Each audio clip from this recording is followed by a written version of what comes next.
నమస్తే, welcome to our channel. నేను మెస్సిరి. పవన్ కళ్యాణ్ ని ఓడించడానికి జగన్మోహన్ రెడ్డి గారు వ్యూహాల మీద వ్యూహాలు రచిస్తున్నారు. ఈవీఎంలన్నీ మార్చడానికి ఇప్పటి నుంచే ట్రై చేస్తున్నారు. అయితే ఈ అంశాన్ని మనకు వివరించడానికి మనతో పాటు ఉన్నారు ప్రముఖ senior journalist, political analyst CS Rao garu. నమస్కారం సార్. నమస్తే సార్, ఇప్పుడు ఏంటంటే పవన్ కళ్యాణ్ గారిని ఓడించాలి అని చెప్పేసి జగన్మోహన్ రెడ్డి గారు చాలా వ్యూహాలు రచిస్తున్నారు. అందులోని ఈ ఈవీఎంలని మార్చడానికి ఇప్పటి నుంచే ట్రయల్స్ చేస్తున్నారు అని చెప్పేసి వార్తలు వస్తున్నాయి. అండ్ మనం చూసాం కూడా న్యూస్ లో. అసలు ఎందుకు ఇలాంటివి చేస్తున్నారు సార్?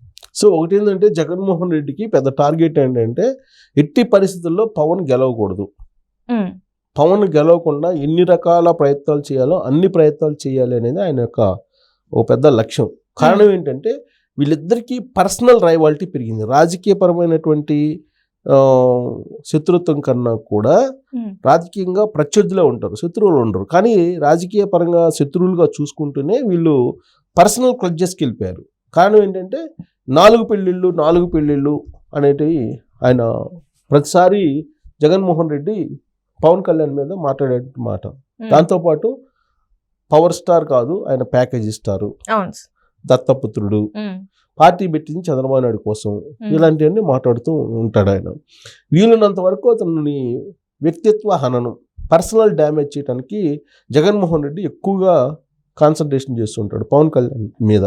కారణం ఏంటంటే సమాజంలో ఆయనకున్నటువంటి గ్లామర్ని, ఆయనకున్నటువంటి ఫాలోయింగ్ని తగ్గించేటువంటి ప్రయత్నం చేస్తూ ఉన్నాడు.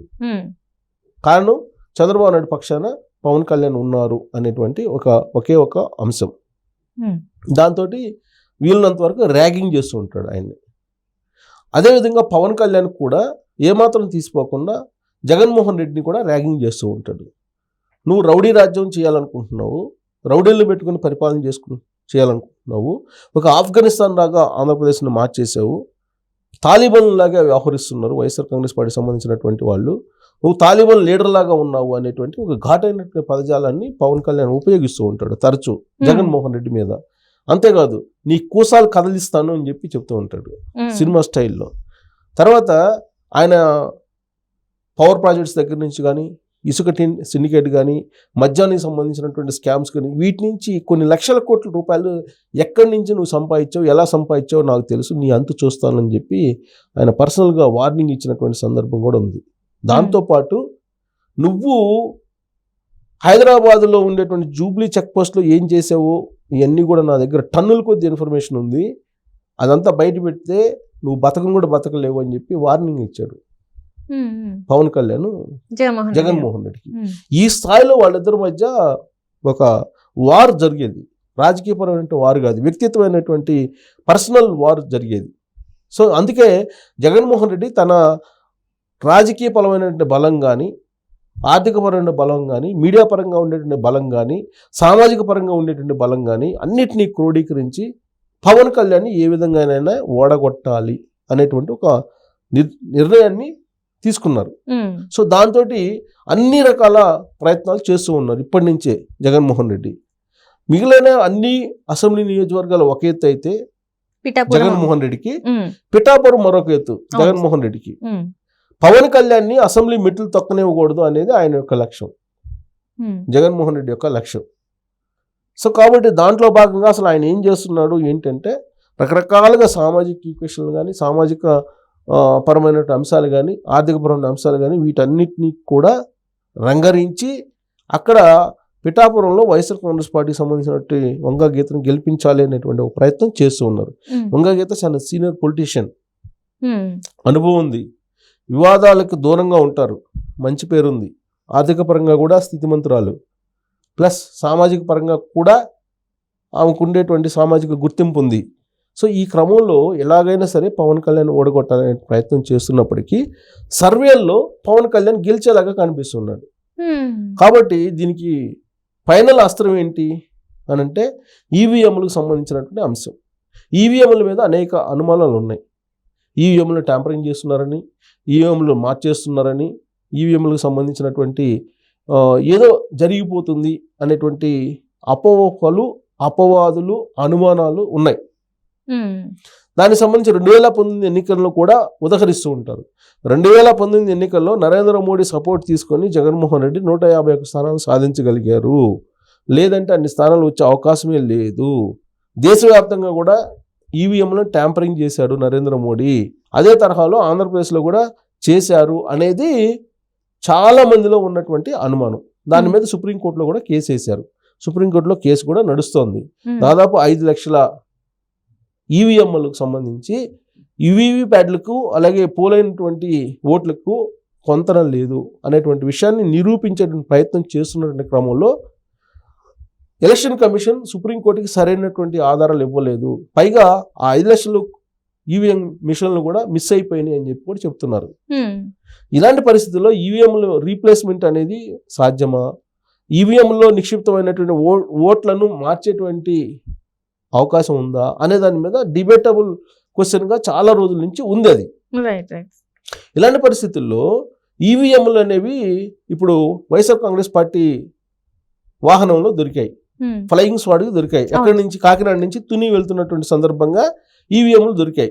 ఆ ఈవీఎంలు దొరికిన సందర్భంగా అసలు ఏంటి ఈవీఎంలు ఏంటి, ఎందుకు తీసుకొస్తున్నారు, అది కూడా వైఎస్ఆర్ కాంగ్రెస్ పార్టీ వాహనంలో ఎందుకు ఉన్నాయి, వైఎస్ఆర్ కాంగ్రెస్ పార్టీకి సంబంధించినటువంటి పార్టీ సింబల్, పార్టీకి సంబంధించినటువంటి జెండా, పార్టీకి సంబంధించినటువంటి మెటీరియల్ అంతా ఉంది, వాటితో పాటు ఈవీఎంలు కూడా ఉన్నాయి అని చెప్పి ఫ్లయింగ్ స్క్వాడ్ కనుగొంది.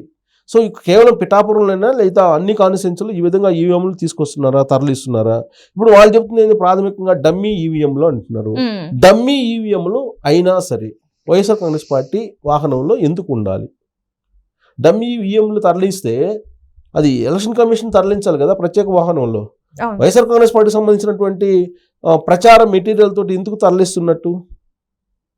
పైగా అవి ఫార్మేట్ చేసి ఉన్నాయి అని చెప్పి చెప్తున్నారు. డమ్మీ కాదు, ఫార్మేట్ చేస్తున్నాయి అని చెప్పి కూడా చెప్తున్నారు. బట్ ఇప్పటి వరకు అవి డమ్మీనా నిజమా అనేది నిర్ధారించాలి ఎలక్షన్ కమిషన్. దీని మీద ఇప్పటివరకు ప్రెస్ మీట్ పెట్టాల, దీని మీద ఇంతవరకు క్లారిటీ ఇవ్వలేదు. క్లారిటీ ఇవ్వాల్సిన బాధ్యత ఎలక్షన్ కమిషన్ మీద ఉంది. అసలు పిఠాపురంలో ఈవీఎంలు మార్చేదానికి ఇప్పటి నుంచే ప్రయత్నం చేస్తున్నారా, లేదా రాష్ట్ర వ్యాప్తంగా కూడా ఇలాంటి ప్రయత్నాలు జరుగుతున్నాయా అనేటువంటి అనుమానాలు ఇప్పుడు ఈ రైడింగ్ ద్వారా వచ్చినాయి. ఇప్పుడు ఈవీఎంలు డమ్మీ అనుకుందాం కొద్దిసేపు, డమ్మీ అయినా కానీ మీకు వైఎస్ఆర్ కాంగ్రెస్ పార్టీ వాహనంలో తరలించడానికి లేదు కదా. కాబట్టి ఇక్కడ ఏదో కాన్స్పిరసీ ఉంది, ఈ కాన్స్పిరసీని బయట పెట్టాలి. లేదంటే రాబోయేటువంటి ఎన్నికలు కూడా ఫ్రీ అండ్ ఫెయిర్ మ్యాన్లో జరిగే అవకాశం లేదు, రీప్లేస్మెంట్ జరిగే అవకాశం ఉంది ఈవీఎంలు అనేది ఇప్పుడు తెలుస్తుంది. ఇప్పుడు తెలంగాణలో ఈ మధ్యకాలంలో జరిగిన అసెంబ్లీ ఎన్నికల్లో కూడా ఇలాంటి ప్రాక్టీసే జరిగింది. 2018లో కూడా అదే జరిగింది, 2023లో జరిగినటువంటి అసెంబ్లీ ఎన్నికల్లో కూడా అదే జరిగింది. మొత్తం ఎన్నికలో పోలింగ్ అయిపోయింది. పోలింగ్ అయిపోయినటువంటి రాత్రి ఈవీఎంలు తరలిస్తున్నటువంటి సమయంలో కొన్ని ఈవీఎంలు తీసుకొచ్చి రీప్లేస్ చేసి పంపించాలనే ప్రయత్నం బీఆర్ఎస్ పార్టీకి సంబంధించిన కొంతమంది చేశారు అర్ధరాత్రి వేళ. ఆ సందర్భంగా కాంగ్రెస్ పార్టీ వాళ్ళు అడ్డుకొని ఆ ప్రయత్నాన్ని నిలిపివేశారు. లేదంటే కనీసం 4-5 స్థానాల్లో బీఆర్ఎస్ పార్టీ గెలిచేది, కాంగ్రెస్ పార్టీకి ఇంకా 4-5 స్థానాలు తగ్గేది. అలాంటప్పుడు ప్రభుత్వాన్ని ఏర్పాటు చేసే అవకాశం లేకుండా పోయేది. కానీ దాన్ని ఆ రోజున కాంగ్రెస్ పార్టీకి సంబంధించిన క్యాడర్ అడ్డుకోబట్టి ఆ ఈవీఎంల వ్యవహారం బూమ్రాంగ్ అయింది. సో కాబట్టి ఇలాంటి ప్రయత్నం ఏమన్నా అక్కడ కూడా జరుగుతుందా ఆంధ్రప్రదేశ్లో, ఎస్పెషల్లీ పిఠాపురంలో? అసలు ఈవీఎంలు మార్చేటువంటి అవకాశం ఉందా? దీనికి ఎన్నికల కమిషన్ ఇమీడియట్గా తక్షణం కనుక సమాధానం చెప్పకపోతే అనేక రకమైనటువంటి అనుమానాలు ఇంకా పెరిగేటువంటి అవకాశం కూడా ఉంది ఈ ఇన్సిడెంట్ ద్వారా. అందుట్లో నువ్వు పిఠాపురంలోని బయటపడ్డాయి కదా. కాబట్టి దీనికి సమాధానం చెప్పాలి ఎలక్షన్ కమిషన్. లేదంటే మాత్రం రాబోయేటువంటి ఎన్నికల్లో చాలా అనుమానాలు రేకెత్తేటువంటి అవకాశం ఉంది, అలా అనుమానాలు వచ్చేటువంటి అవకాశం కూడా ఉంది. వీటికి ఇప్పుడే ఫుల్ స్టాప్ పెట్టాలి. అసలు డమ్మీయా కాదా? ఫస్ట్ ఆఫ్ ఆల్ అసలు ఎందుకు తరలిస్తున్నారు, ఎక్కడ తరలిస్తున్నారు, ఎక్కడికి తీసుకెళ్లాలనుకుంటున్నారు, ఎక్కడి నుంచి తీసుకెళ్తున్నారు, ఇది క్లారిటీ ఇవ్వాలి వాళ్ళు. క్లారిటీ ఇవ్వకపోతే మాత్రం ఖచ్చితంగా దీని వెనుక కుట్ర ఉంది అని చెప్పి భావించడానికి అవకాశం. Right. Thank you so much. Thank you.